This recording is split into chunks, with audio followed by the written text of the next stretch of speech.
Hi, my name is Alex Johnson. I'm a professional climber, two-time World Cup gold medalist, and athlete for Mountain Hardwear. Today I'm going to show you guys a little bit of what I do when I'm training at home. Specifically, I like to do weighted finger hangs and RFD pulls. And to start, I usually warm up a little bit with the flashboard and then move on to the tension board. So I like to start out warming up on the flashboard because there's less risk of injury and shock loading your fingers, and I like to do some isometric jug pulls. Isometric just means that there's no movement, there's no concentric or eccentric movement, and so I'm not bending or like physically pulling anything. I'm just sort of engaging my fingers and then releasing and engaging and releasing, and I found that that's like the best way for me to start my warm-up, just with significantly less risk of injury. I'm super fortunate to be able to have a home wall in my living room, so along with the flashboard, I like to climb around a little bit and make sure my fingers and my big muscles in my arms are extra warm before jumping into my hangboard workout.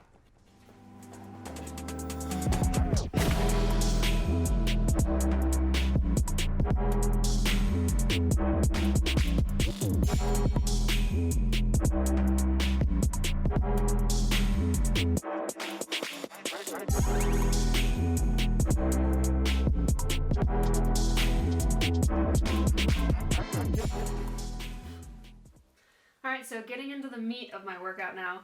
On my strength days, I like to do isometric dead hangs. And so what that means, again, is isometric is there's no concentric or eccentric motion. It's completely static, and I'll hang at 90 degrees with an extra 8 to 10 pounds and at 120 degrees with just my body weight. And so what this does is this trains strength engagement and recruitment, and so it's like slow twitch onset of maximum strength, and this makes me feel stronger than I've ever felt.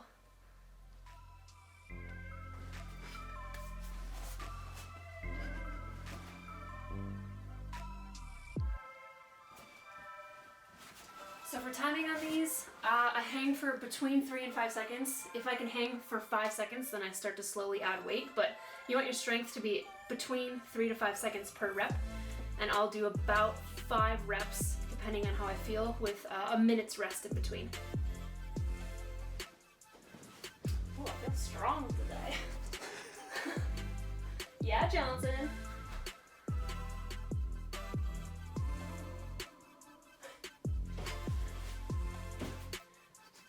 Next part of my workout.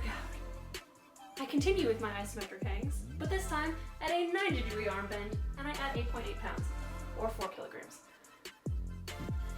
Yeah.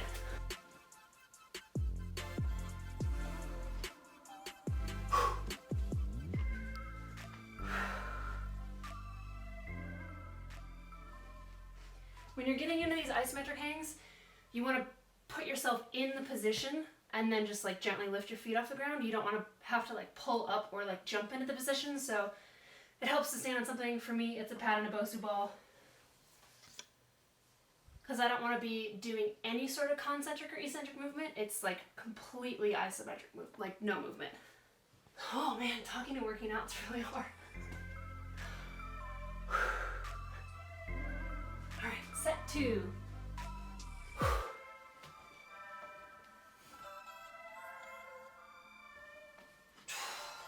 That was a fast 3 seconds.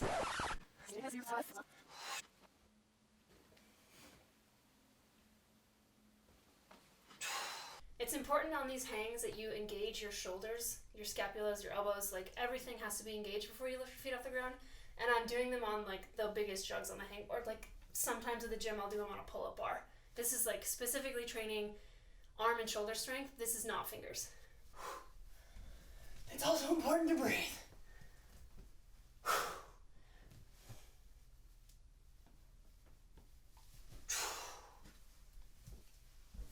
And then after I do 5 sets of my iso hangs at 90 degrees, I throw in the plyos, same thing, 3 jumps onto the hangboard at 90 degrees.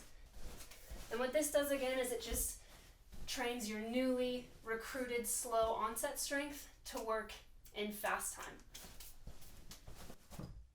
So the reason I like to do isometrics is because it's a slow recruitment strength training, and it sort of teaches your whole body to engage everything.